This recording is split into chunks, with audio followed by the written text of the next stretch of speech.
Interested in getting tickets to a concert or sporting event? Use SeatGeek and get $20 off on your next purchase with promo code OBERSPORTS. That's OBERSPORTS, OBERSPORTS. What's going on, guys? Jacob Ober here. So, Packers mandatory OTAs began today, and there is a very notable person not present at them, the reigning league MVP, Aaron Rodgers.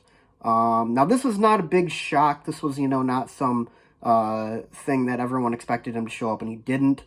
People have been talking about him not showing up to this for a while now. He wasn't attending, or he was not in attendance at optional OTAs, which he typically is at every single year. And because of that, I don't think a lot of people thought he would show up for mandatory OTAs either. But, I mean, it does carry a fine for missing a day of OTAs. I believe the penalty is $93,000. But, of course, that's nothing to Aaron Rodgers, and I'm sure the organization, if they see fit, would be totally willing to waive that fine as well, to grant him an excused absence or something, because of the, ongoing rift between him and the organization, as kind of maybe like trying to have like a peace offering to him, like say, hey, well, don't worry about the fine. It doesn't matter. Which, for a guy like Aaron Rodgers, it doesn't really matter either way, I'm sure. But, this whole situation, it's really dragged out, hasn't it? I was kind of optimistic that this was going to be solved by this point in time, but it's not, and it doesn't really feel like either side is going to budge. I would not be surprised to see it extended to this season. And, at that point, there's a decision to be made for Aaron Rodgers. Does he sit out? Does he demand a trade? The most recent report, actually, God, I can't remember who it was from. I think it might have been Ian Rappaport. Said that Aaron Rodgers had not requested a trade at the moment. So all these trade rumors about Aaron Rodgers wanting out and, trying to force his way out of Green Bay don't seem to be true. He seems content to, continue negotiations with the Packers front office, and I certainly hope that they can come to something soon because, the longer this does go on, the more it distracts from the team as a whole, and I really don't want that to happen because this team, to me, as it's currently built, can absolutely win a Super Bowl this year.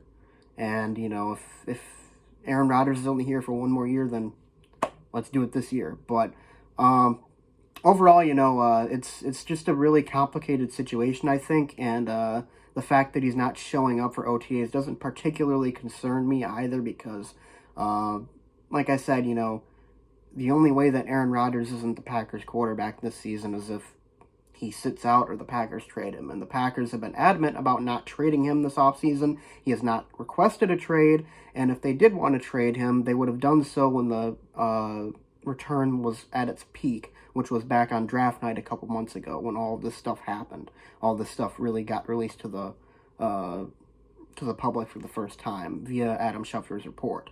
So this does not concern me that much. I was really kind of hoping that this would all be blown over at this point, and there would have been something that happened, to find and resolve the situation. But obviously, like I said, I think it's a lot more complicated than that, and it might take into the actual regular season itself before it actually gets figured out for good. So, other than that, though, at the OTAs today, there were some, there was a report from Rob Dombrowski about, kind of what happened at OTAs today. And apparently Jordan Love got a lot of reps with the number one squad, and I'm sure the Packers are actually pretty happy about that because Jordan Love hasn't really gotten a whole lot of experience in his NFL career so far, especially with the pandemic kind of putting most off-season activities on hold last season. So getting him some run with the number one is actually pretty good. I'm very happy about that.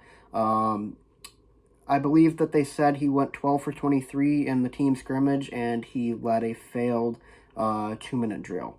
So obviously, the first practice of the year, the first OTA of the year, so you're not really expecting him to go wow everybody.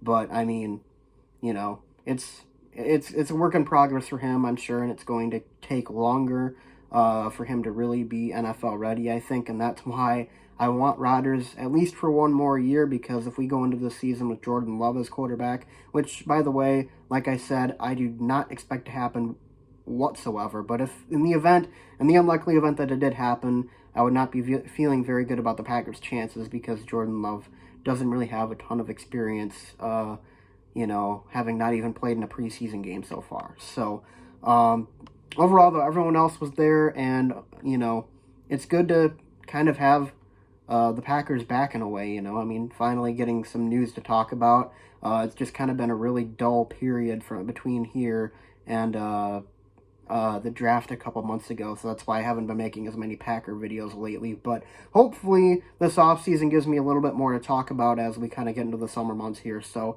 in the meantime, guys, though, that's all I got to say in this video. Just wanted to kind of share that with you. I'm sure many of you already knew Rodgers wasn't at OTAs today, but I mean, there are a lot of other players who have done that before, including the previous Hall of Fame quarterback to play for the Green Bay Packers, Brett Favre, who famously skipped out on OTAs many times in the later portion of his career. So, like I said, I don't think it's very concerning, and, you know, we'll just have to continue to monitor the situation as it continues on and we get closer to training camp. So, in the meantime, guys, though, that's all I got to say.